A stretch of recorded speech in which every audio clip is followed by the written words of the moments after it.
Bom, boa noite, pessoal. Aqui é a Prof. Samara. Vamos para mais uma aula de física. Então, como estão todos? Como passaram a semana? Estão bem? Estão se cuidando? Eu vou compartilhar a tela aqui com vocês, tá? Então, pessoal, hoje nós vamos falar um pouco sobre astronomia, mais especificamente das leis de Kepler. Era um conteúdo que eu ia abordar com vocês em breve, mas eu pensei em trazer já essa semana por causa da discussão que a gente teve na semana passada. O que aconteceu? O colega Gelson, nosso Happy Man, né? Inclusive, ele não tá na aula hoje, mas tá sempre aí na atividade com a sua bike, né? Ele falou que estava trabalhando bastante, mas que estava muito incomodado que na semana passada estava fazendo dias bem quentes, dias muito abafados. E que, mesmo que a gente já esteja no outono, né? O Gelson comentou que ele acha que as estações estão mudando, que ainda é verão. Então, essa semana até tá mais fresquinho, mas realmente na semana passada estava bem abafado mesmo. E aí eu me intriguei e perguntei para vocês: tá, mas as estações do ano, elas são definidas pela temperatura dos dias? Se tá calor é verão, se tá frio é inverno? O que vocês entendem, né, do como, do porquê que vocês acham que ocorrem as estações? Daí vocês vieram e me falaram diversas coisas diferentes, né? Veio um aluno e me falou: as estações elas são causadas pela proximidade da distância do Sol. Será? Aí outro falou assim: as estações são produzidas principalmente pela variação do ângulo de incidência dos raios solares sobre o planeta durante o ano. Bom, não está errado, né? Mas o que causa essa variação do ângulo de incidência do Sol? Aí outra pessoa falou: os planetas apresentam estações porque giram ao redor do Sol de forma elíptica. E aí outra pessoa falou: quando a distância entre a Terra e o Sol é menor, os raios solares são normais, é verão, e no lado oposto é inverno. Bom, então eu achei que estava na hora da gente discutir, né, um pouquinho melhor sobre isso. Resolvi trazer essa aula falando então brevemente sobre astronomia, como que ela pode nos ajudar a responder essa questão e a entender melhor como a natureza funciona. E aí primeiro eu queria perguntar para vocês: vocês sabem o que é astronomia? Podem responder ali no chat. Ó, vamos ver. O Gabi está digitando. Tem a ver com o estudo de como a posição dos planetas interferem nos nossos dias? Estuda os planetas? Diz ali a Aline. Ó, a Marli. Acho que tem a ver com os signos, que conforme a data que a gente nasce, um astro vai nos guiar e definir como vai ser a nossa personalidade. Bom, pessoal, geralmente, né, as pessoas elas confundem bastante astronomia com astrologia, que são coisas bem diferentes. A gente já vai ver, já vai falar um pouco melhor sobre isso ao longo da aula, tá? Então, eu vou começar aqui. Qualquer dúvida, vocês podem mandar pelo chat. Então, pessoal, lá no passado, na Idade Antiga, os primeiros povos que habitavam a Terra, eles observavam o céu com bastante espanto, admiração. O céu provocava um sentimento de idolatria para esses povos, né? Então, devido ao desconhecimento que eles tinham dos fenômenos que regiam, né, os movimentos dos astros, dos planetas, do Sol, das estrelas, o céu ele era observado com grande temor. Esses povos consideravam os astros como seres divinos, né? O céu era considerado sagrado. Conforme as diferentes culturas, as suas crenças, o céu ele servia de moradia para os deuses. Então, contemplando o céu em noites límpidas, que naquela época não tinha iluminação artificial, os homens eles inventaram as constelações. As constelações elas são figuras imaginárias de seres mitológicos, animais, objetos, que esses povos enxergavam conforme os diferentes alinhamentos das estrelas. Então, as diferentes culturas, em diferentes localizações do globo, eles observavam o céu de maneira diferente. Os gregos, eles interpretavam o céu de um jeito, os povos orientais de outro, e até aqui no Brasil, os índios tupi-guaranis, eles também tinham essa cultura muito forte de observar o céu, né, de ter a sua própria interpretação do céu. Então, eu queria mostrar para vocês aqui um pequeno trecho do documentário Quaraci Rangaba, que fala um pouquinho sobre o céu para os tupis guaranis. Para os povos do passado, um eclipse solar, a passagem de um cometa ou uma chuva de meteoros estavam associados à ira dos deuses e eram capazes de espalhar o pânico por civilizações inteiras. Mas o céu não era só mensageiro de maus presságios. Antigas civilizações logo aprenderam que podiam utilizar as observações celestes para se organizar. Perceberam que podiam contar com a posição do Sol e as fases da Lua para determinar a melhor época para a caça, pesca, a lavoura e a colheita. Contavam com as estrelas para se orientar no espaço e determinar a melhor época de dar à luz os seus filhos. Homens e mulheres procuravam viver em harmonia com os deuses do universo e atribuíam a eles formas e figuras terrestres. Histórias desses seres se incorporavam às lendas locais e eram contadas em noites de rituais. Crianças e jovens buscavam nos mais velhos explicações para o inexplicado. Tudo que está no céu está também aqui na terra, diz o sábio pajé. Bom, daí percebendo a regularidade dos movimentos aparentes dos astros, né, do Sol, das estrelas, dos planetas, o homem começou a querer mensurar o tempo, a mensurar as horas, os dias, os meses, a definir as estações, e aí assim surgiram os primeiros calendários, né? Um artefato muito importante, né, que foi utilizado nessa época, foi essa estaca aqui, que era chamada de gnomon, né, geralmente era feita de madeira. E eles colocavam ela no solo, e aí conforme o sol ia se movimentando, a sombra dessa vareta era, né, projetada de uma forma diferente no solo, e aí através disso eles conseguiam saber mais ou menos que hora do dia era, né? Esse foi um dos primeiros relógios a ser construídos, né, o relógio de sol. A dona Marli tá falando ali no chat. Quando eu era criança, ia para a roça com os meus pais e irmãos mais velhos, eles deixavam uma vareta fincada no chão para cuidar o tempo e quando a gente tinha que voltar para casa para almoçar. Eu sempre cozinhava para eles e ajudava a carregar as coisas, mas adorava ficar brincando na natureza enquanto eles capinavam. Olha só que legal. Bom, realmente, né, dona Marli, naquela época a infância ela era bem diferente, né, era tudo mais duro, mas que bom que tu tens boas lembranças daquela época. E assim, realmente, há não muito tempo atrás, o gnomon ele era bastante utilizado por comunidades rurais para marcar essa passagem do dia, né? Outro exemplo que a gente tem é esse monumento, que é o Stonehenge, ele fica na Inglaterra. Ele é feito de algumas pedras que estão alinhadas de maneira a marcar a posição do sol no início do verão e no início do inverno. Então, esses povos observando como que o sol ia nascer, eles conseguiam ver, né, o início dessas estações e poder planejar suas colheitas, enfim. Quem trabalha com agricultura sabe, né, o quanto isso é importante. Então, marcando as posições desses astros, né, sobre um fundo fixo de estrelas, o homem começou a deduzir leis que regissem os movimentos dos planetas. O que acontece, né? Quando a gente olha para o céu, a gente sempre vê as mesmas estrelas, elas não mudam. Essas figuras que os diferentes povos registravam há milhares de anos, a gente, forçando um pouquinho a imaginação, né, pessoal, também consegue enxergar hoje em dia. Então, as constelações, elas são sempre iguais, elas não vão mudar. A gente chama de estrelas fixas. Então, claro, vai variar ali a constelação que a gente consegue ver conforme a época do ano, conforme a estação, a gente vai ver isso depois, mas essas estrelas são as mesmas. Já, por exemplo, cometas, asteroides, eles vão aparecer esporadicamente e os planetas também, a gente vai ver que eles têm uma movimentação diferente, né? A gente chama de corpos errantes, porque um dia a gente olha, eles vão estar numa posição, aí na semana seguinte eles vão estar noutra, depois outra. A gente vai ver que eles têm ali um comportamento diferente do que as outras estrelas, né? E aí esses corpos, então, que tinham esse comportamento diferente, eles foram chamados de planetas. E o homem começou a ter grande curiosidade em prever onde é que eles iam estar, em ver como que eles se relacionavam com a Terra. Então, eles começaram a estudar, né, leis que pudessem descrever os movimentos desses astros. Eu vou falar agora bem brevemente, assim, como que isso se deu historicamente, tá?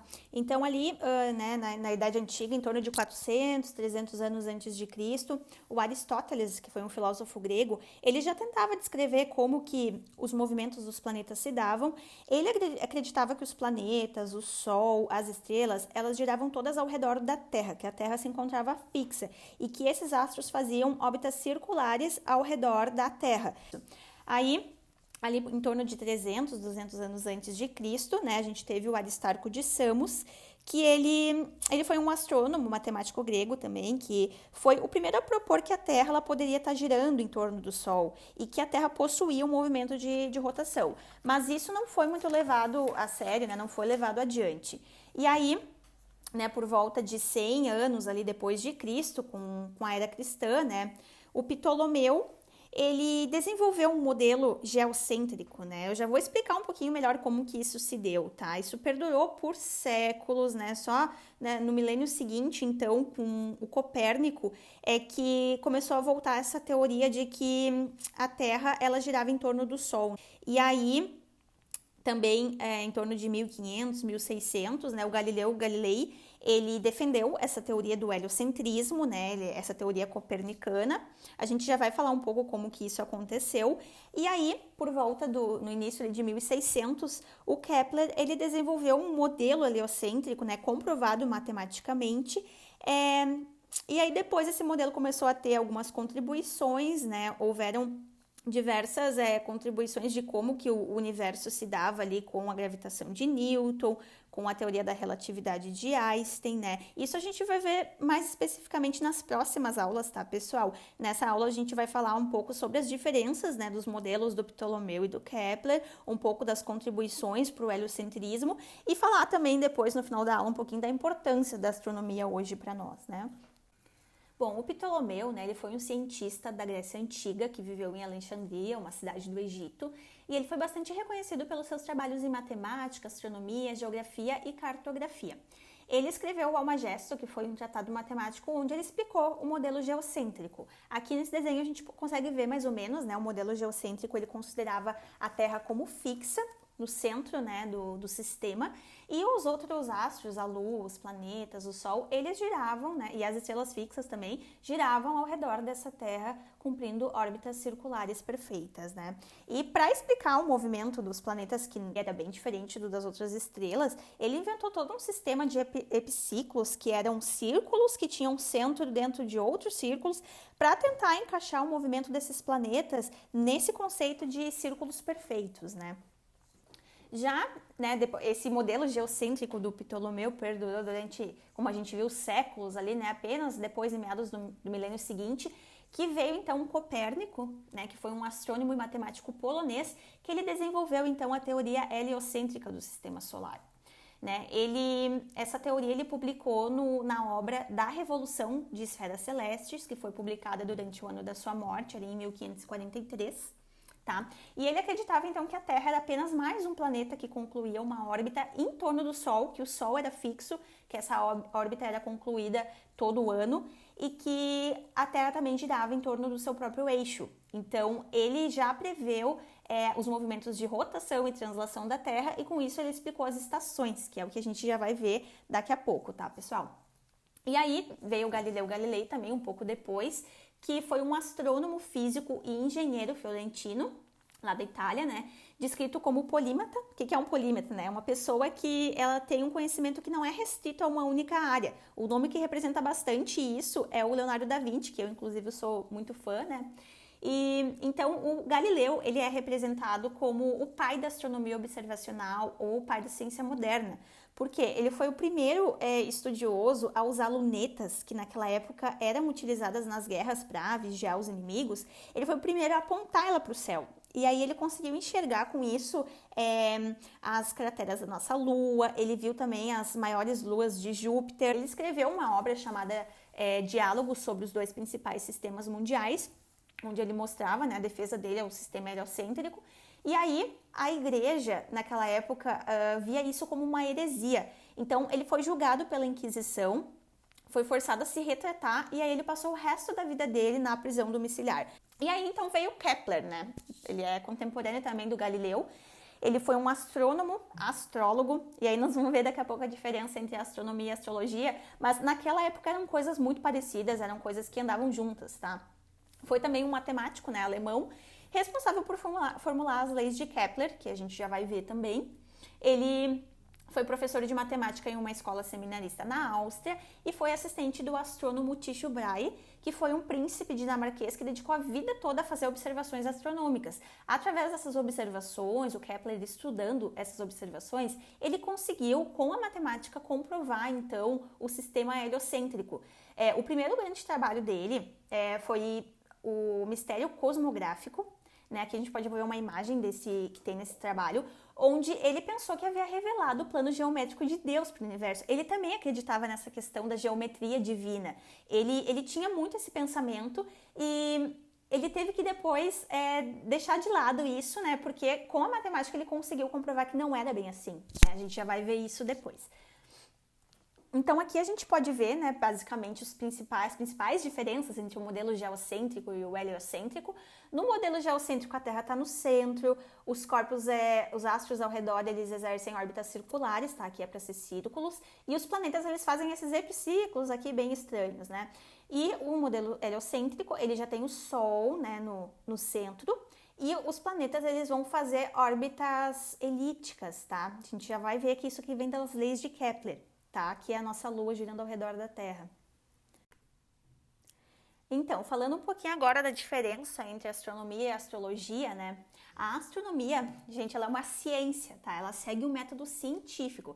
Ela vai utilizar de experimentos a fim de reunir evidências que são verificáveis e vão interpretar elas segundo a lógica.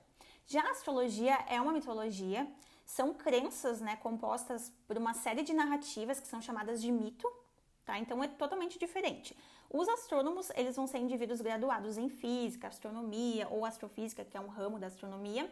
Eles vão trabalhar em um laboratório, que são vinculados a universidades.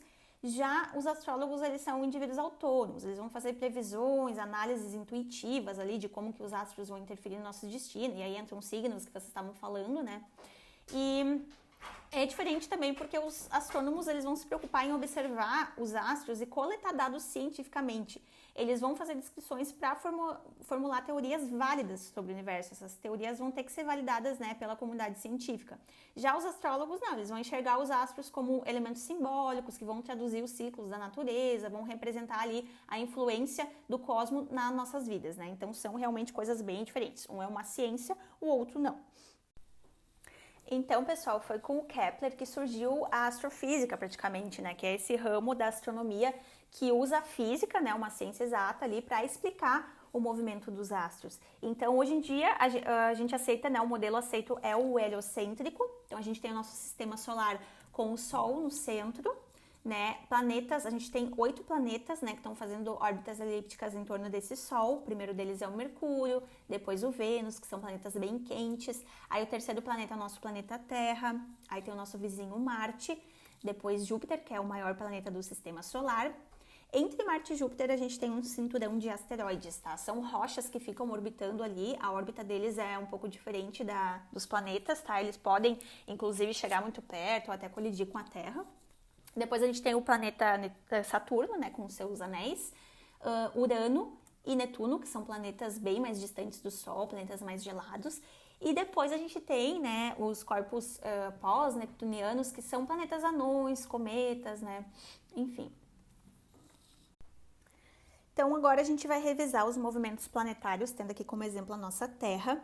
Então, o movimento de rotação, né, é esse movimento que a Terra faz em torno do seu próprio eixo. Aqui a gente tem um eixo da Terra, né, de norte a sul, e aí ela vai se movimentar de oeste para leste, tá? Então, como é a gente que se move, a gente vai ter a impressão, olhando aqui da Terra, que o Sol que está se movimentando de leste para oeste, tá? Mas, na verdade, não, é a Terra que está se movimentando, ó, conforme a gente vê aqui nesse GIF. Então, esse movimento de rotação vai ser responsável pelos dias e as noites.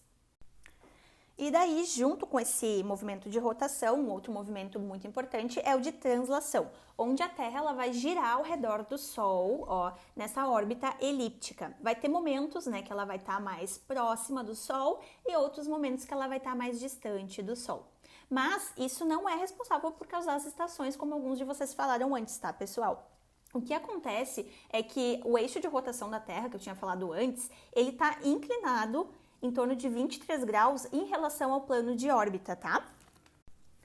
Então, quando o Sol ilumina os dois hemisférios incidindo a mesma quantidade de luz, a gente vai ter os equinócios, tá? E aí, os dias e as noites, eles vão ter durações iguais. Já quando o Sol ilumina ou mais o hemisfério sul ou mais o hemisfério norte, a gente vai ter os solstícios. Tá? E aí a gente vai ter ou noites mais longas ou dias mais longos. Pensando em hemisfério sul, aqui a gente vai ter o solstício de verão, ó. Por quê? Imaginando aqui, ó, a linha do equador da Terra, tá? Que divide a Terra em norte e sul, a gente pode ver que o sul está sendo mais iluminado. Então seria solstício de verão no sul. E aqui desse lado seria solstício de inverno, ó. Imaginando a linha do Equador, a gente tem que a parte norte está sendo mais iluminada e a sul menos iluminada, então aqui no sul seria inverno, tá? Do inverno para o verão a gente teria então o equinócio de primavera e do verão para o inverno o equinócio de outono. Aí vocês podem me perguntar, tá, professora, mas aqui, ó, o Sol, a Terra está mais próxima do Sol e é verão, não tem a ver isso? Não, pessoal, não tem a ver, porque se a gente for pensar em hemisfério norte, por exemplo, ó, o verão é aqui quando a Terra está mais longe do Sol, né? Então, isso se dá devido à inclinação da Terra. Aqui, devido à Terra estar inclinada, ó, o Sol ele vai incidir mais na parte norte. Então, na parte sul vai ser inverno, mas aqui vai ser verão. Tá, então não tem a ver com a distância. E aí aqui do outro lado, ó, vai ser verão no sul e inverno no norte. Então, por mais que esteja mais perto da Terra, tá sendo inverno no norte. Então não tem a ver com a distância do Sol até a Terra, tá? E aí a gente vai ter então tudo invertido, né? Ali era solstício de inverno, vai ser de verão. Aqui era de inverno, era de verão, vai ser de inverno. E aí os equinócios de primavera vão virar de outono. E o equinócio de outono vai virar o de primavera, né? Sempre invertido. Quando lá é uma estação, aqui é a outra, tá? Então, esse movimento de translação associado ao eixo de inclinação da Terra é o que vai nos dar as estações do ano. Aqui nesse GIF a gente pode ver um pouquinho melhor, ó. A Terra aqui, ó, tá tendo a parte sul mais iluminada, então é verão no sul e inverno no norte. E aqui ela já vai começar a ter o norte, ó. Vamos ver. Vai começar a ter o norte mais iluminado, então é verão no norte e inverno no sul. Agora, entrando nas leis de Kepler. A primeira lei é a lei das órbitas, onde o Kepler diz: as órbitas dos planetas em torno do Sol são elipses, a gente já viu isso, né, pessoal? Nas quais o Sol ocupa um dos focos. Então, a gente vai ter uma elipse. Lá da matemática, a gente sabe que qualquer elipse, ela tem 2 focos, tá, pessoal? E o Sol, ele vai ocupar um desses focos. Como a gente vê aqui tá bem exagerado só pra gente enxergar. E aí os planetas, pode ser qualquer planeta, não só a Terra, tá? Todos os planetas vão seguir essa lei, eles vão orbitar em torno desse Sol com uma órbita elíptica. Já a segunda lei de Kepler é a lei das áreas. Então diz assim, o raio vetor, que é a linha imaginária que liga o planeta ao Sol, ele vai descrever áreas iguais em tempos iguais. Então, lembrando um pouquinho, né, pessoal, o planeta, quando ele está mais afastado do Sol, ele está numa posição que a gente chama de afélio. Hélio significa Sol e afastado. E quando ele está mais perto, ele está na região do periélio. Hélio, Sol, per é perto.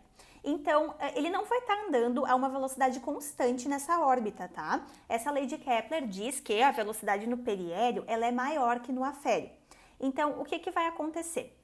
Olhando aqui nesse esquema, ó, a gente tem então esse raio vetor aqui, né, essa linha imaginária entre o Sol e a Terra, e quando a Terra anda, essa linha imaginária vai percorrer uma certa área, tá? Então, se ela anda aqui quando ela está mais perto do Sol, e aqui quando ela está mais longe, e ela percorre áreas iguais, considerando que a 1 é igual a 2, como é que a gente vai pensar? No afélio, ó, ele vai percorrer uma distância bem menor do que aqui no periélio, né? Só que o que acontece? Aqui no afélio ele vai estar andando mais devagar, a velocidade vai ser menor. Então, ele vai percorrer essa área aqui bem mais lentamente. E já aqui, ele vai percorrer essa área muito mais rápido.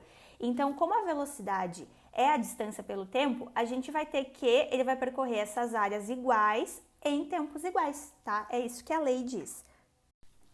E a terceira lei de Kepler e última é a lei dos períodos. Ela diz assim, o quadrado do período da revolução de um planeta, que seria o ano, né, o tempo que o planeta leva para completar uma órbita, a gente chama ali de T maiúsculo, ela é diretamente proporcional ao cubo do raio médio de sua elipse orbital, tá? O raio médio a gente pode obter fazendo uma média aritmética entre a distância máxima, que é a distância que o planeta está ali no afélio, e a distância mínima que ele está no periélio. Então, a gente soma as duas e divide por 2 e obtém esse raio médio, essa distância média entre a Terra e o Sol.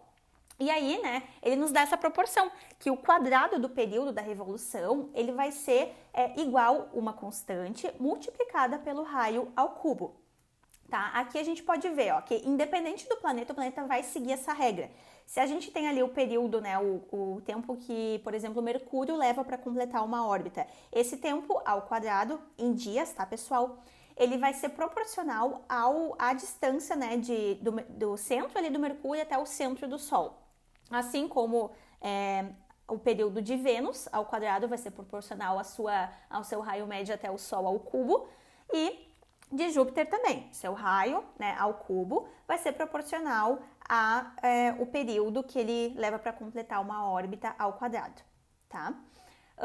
Aqui a gente tem alguns exemplos, tá? A gente pode ver aqui, por exemplo, que Mercúrio, ele leva 88 dias terrestres para completar uma órbita.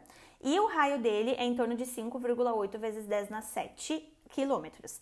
Já a Terra leva em torno de 365 dias para completar um ano, como a gente sabe, né? Para completar uma órbita. E o raio dela é em torno de 1,5 vezes 10 na 8, tá? É maior. Já Saturno, vai levar 10.767,5 dias para completar um ano, para completar uma órbita, né? E, o raio dele é bem maior, 1,44 vezes 10 na 9. E sempre que a gente for fazer esse período ao quadrado dividido pelo raio ao quadrado, a gente vai obter sempre essa constante, tá? Por isso que um é proporcional ao outro. Então, conforme aumenta os dias terrestres, né, que o planeta vai completar uma órbita, vai aumentar também a sua distância, né, o seu raio médio até o Sol. Pessoal, eu vou mostrar agora, tá, um breve trecho do documentário Cosmos, do Carl Sagan, que eu adoro, tá? Aqui ele explica um pouco mais resumido, né, tudo que eu falei pra vocês do Kepler. Eu sei que vocês estão cansados, tá, mas é só 5 minutinhos, eu acho muito legal a maneira como ele aborda. Vamos dar uma olhadinha. Kepler estava profundamente chateado por ter que abandonar uma órbita circular. Isso abalou sua fé em Deus como o criador de uma geometria celestial perfeita. Ele tentou várias curvas ovais mal calculadas, cometeu alguns erros aritméticos que o fizeram de fato rejeitar a resposta correta, e meses depois, em certo desespero, tentou a fórmula pela primeira vez para uma elipse. A elipse batia lindamente com as observações de Tycho. Em tal órbita, o Sol não está no centro, mas sim descentrado. Está em um foco da elipse. Quando um dado planeta está no ponto mais distante em sua órbita do Sol, ele se move mais devagar. Ao se aproximar do ponto próximo, ele acelera. É por tal movimento que nós descrevemos os planetas como sempre caindo em direção ao Sol, mas nunca o atingindo. A primeira lei de Kepler do movimento planetário é simples assim. Um planeta se move em elipse com o Sol em um foco. Enquanto o planeta se move ao longo de sua órbita, ele cobre, em um dado período de tempo, uma área imaginária em forma de cunha. Quando o planeta está longe do Sol, a área é comprida e fina. Quando o planeta está próximo do Sol, a área é curta e atarracada.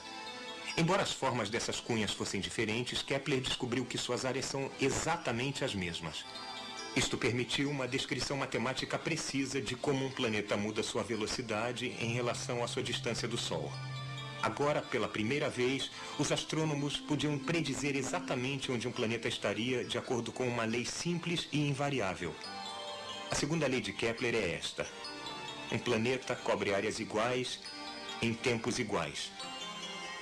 As duas primeiras leis do movimento planetário podem ser um tanto remotas e abstratas, mas tudo bem, os planetas se movem em elipses e cobrem áreas iguais em tempos iguais, mas e daí?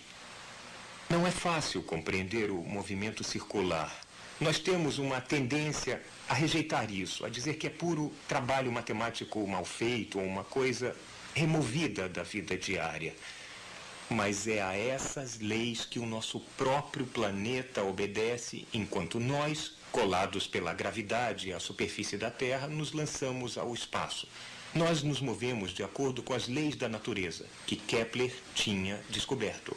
Quando mandamos espaçonaves aos planetas, quando observamos estrelas duplas, quando examinamos o movimento de galáxias distantes, nós descobrimos que em todo o universo as leis de Kepler são obedecidas. Muitos anos depois, Kepler apresentou a sua terceira e última lei do movimento planetário.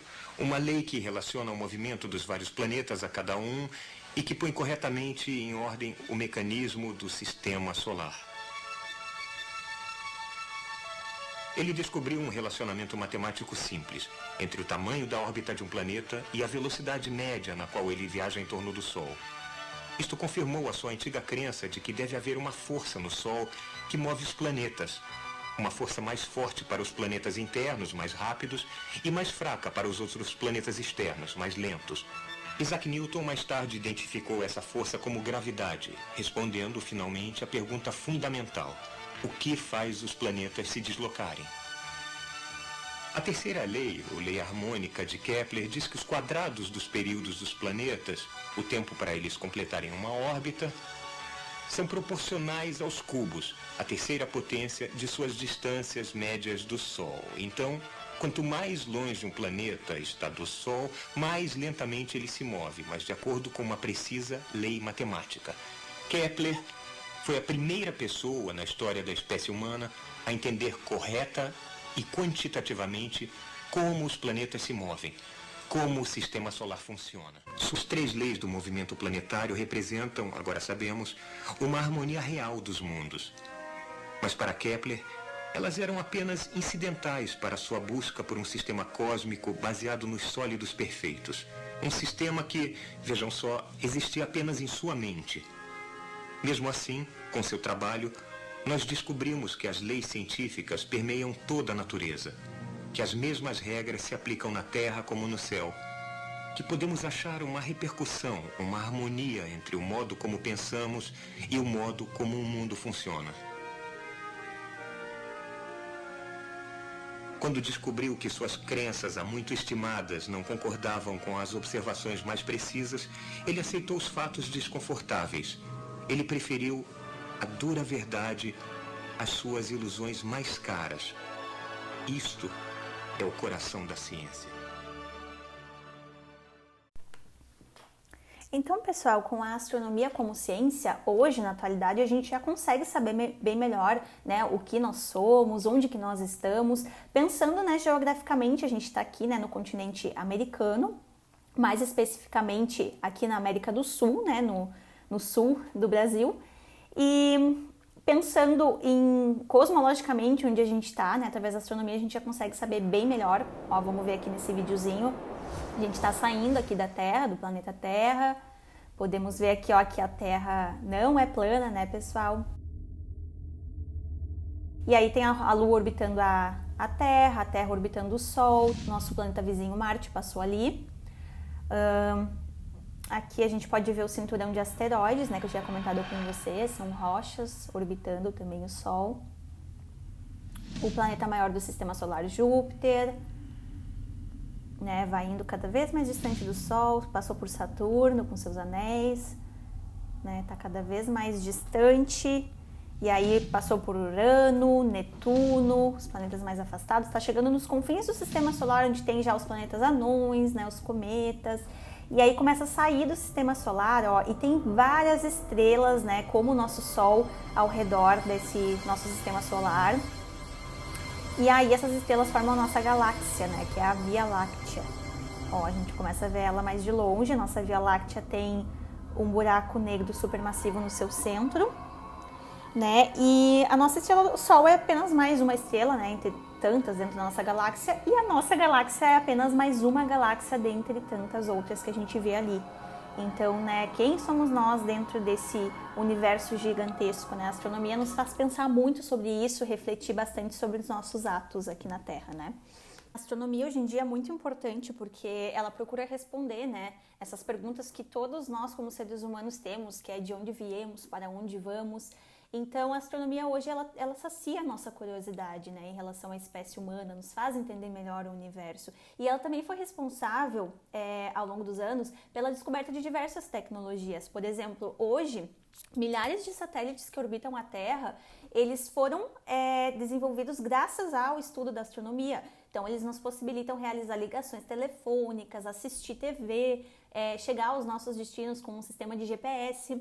Né? E para isso, os astrônomos, eles precisam entender como que funciona muito bem o movimento desses corpos, né, nas vizinhanças do nosso planeta. Por isso a astronomia, ela é tão importante, né? Também os astrônomos, eles são como se fossem grandes guardiões da humanidade, porque como a gente viu, né, existem cerca de 2.000 asteroides no Sistema Solar, lá no cinturão de asteroides, então algum deles pode ter potencial de colidir com a Terra, e os astrônomos estão ali para tentar prever isso, né, e buscar alternativas para nos proteger.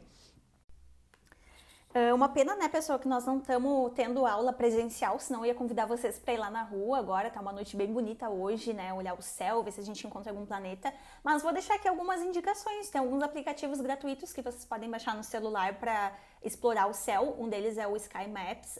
No Sky Maps a gente pode apontar o celular para o céu e ver, né, quais as estrelas que tem, quais os planetas. A gente pode também usar o ícone ali de procurar, por exemplo, procurar onde é que está Marte, o celular ali vai nos indicar com uma flechinha, né, onde é que a gente pode encontrar. Outro aplicativo interessante é o da NASA, que também é baixado gratuitamente. Ali vocês conseguem ver as missões que estão tendo da NASA, podem baixar imagens de estrelas, de galáxias, é bem legal. E outro programa que vocês podem baixar no computador é o Stellarium, que no Stellarium vocês conseguem colocar a data, né, que eu coloquei a data de hoje, o horário que vocês quiserem e simular como é que tá o céu lá fora. Ele mostra exatamente como é que tá o céu lá fora, tá? Por exemplo, aqui, ó, a gente consegue ver que antes do nascer do sol, no dia de hoje, nos próximos dias, vai dar para ver Júpiter bem brilhante no céu, tá? Bem um pouquinho antes do nascer do sol, a leste, a gente consegue ver, tá? A Aline tá falando ali no chat que ela sai para trabalhar em torno de 5h30, 6 horas e que nos últimos dias ela tem visto mesmo uma estrela bem bonita, que ela não sabia o que era. Provavelmente é Júpiter, tá, Aline? Então, pessoal, outra coisa que eu queria comentar com vocês é que tem muita gente que tá desistindo, né? Tem muita gente que tá faltando aula, o Henrique hoje faltou, ele já faltou várias aulas, né? E ele tem uma situação complicada porque ele trabalha bastante, ele já se matriculou no EJA no passado, não conseguiu acompanhar, se matriculou esse ano de novo. Então, a gente sabe que as realidades de vocês são diferentes e que aqui a participação conta muito, mais do que as provas, né? Então, eu sempre trago algumas alternativas, né? Eu digo, não desistam de obter o diploma do ensino médio, existem outras alternativas, né? Não é o ideal, mas existem. Né? Por exemplo, esse ano vai ter de novo a prova do Enseja, então eu sempre trago questões para mostrar para vocês mais ou menos como é que é essa prova. No ano de 2017 teve bastante questões que envolveram isso que a gente trabalhou hoje, do heliocentrismo, das leis de Kepler. Por exemplo, aqui nessa questão, né, ele fala ali do modelo do Ptolomeu, do modelo do Copérnico. Então ele quer saber, né, o movimento que a gente vê aparente do Sol, que ele nasce a leste, se põe a oeste, ele se dá devido ao que, segundo esses modelos? Vamos dar uma revisada. Aqui no modelo de Ptolomeu, a Terra está fixa no centro e o Sol está ali fazendo uma órbita ao redor. Então, os dias e as noites, eles são causados, né, pela presença do Sol aqui ao fazer essa translação. Então, a resposta para o sistema de Ptolomeu seria a translação do Sol. A gente está aqui entre essas duas. Já no sistema de Copérnico, o Sol está aqui no centro e a Terra está girando ao redor, tá? E o que faz ela ser iluminada de um lado e de outro é o movimento de rotação, né? Ela vai girando, vai sendo dia num lado, noite no outro. Então, a resposta certa para essa questão seria a B, né? A rotação da Terra para o Copérnico e a translação do Sol para o Ptolomeu, que causariam esses movimentos do Sol ao longo do dia. A segunda questão, ela nos diz assim: os planetas percorrem órbitas ao redor do Sol que podemos considerar aproximadamente circulares. O período de revolução de um planeta é o tempo que ele demora para completar uma volta em torno do Sol. A característica que determina que um planeta tem um maior período é o fato dele ter maior. Isso que a gente acabou de ver, né, pessoal? É a questão da terceira lei, né, a lei dos períodos, onde a gente viu que realmente a relação, né, do período ao quadrado é proporcional ao raio, que é a distância do planeta ao Sol, ao cubo, né? Então, seria uma maior distância ao Sol. Então, pessoal, já finalizando aqui a aula, lembrar vocês para não se esquecerem de fazer as tarefas da semana, que contam bastante, né? Responder a ficha de estudo lá na SAV sobre a aula de hoje. E quem puder fazer uma breve pesquisa para trazer para a próxima aula, eu agradeço, que seria qual a força que o Sol exerce sobre os planetas que faz com que eles se movam assim, de acordo com as leis de Kepler que a gente viu hoje. Quais que seriam as principais características dessa força. No mais, né, muito obrigada pela atenção de vocês. Tá, pessoal? E assim, ó, nunca desistam. O que vocês precisarem, eu vou estar aqui. Podem me chamar lá na SAV ou no nosso grupo de WhatsApp da turma, né? Não desistam de obter o diploma de vocês no ensino médio. Eu sei que o quanto é difícil, mas eu tô aqui para o que vocês precisarem. Continuem se cuidando nessa pandemia, tá? E uma boa noite para todos vocês.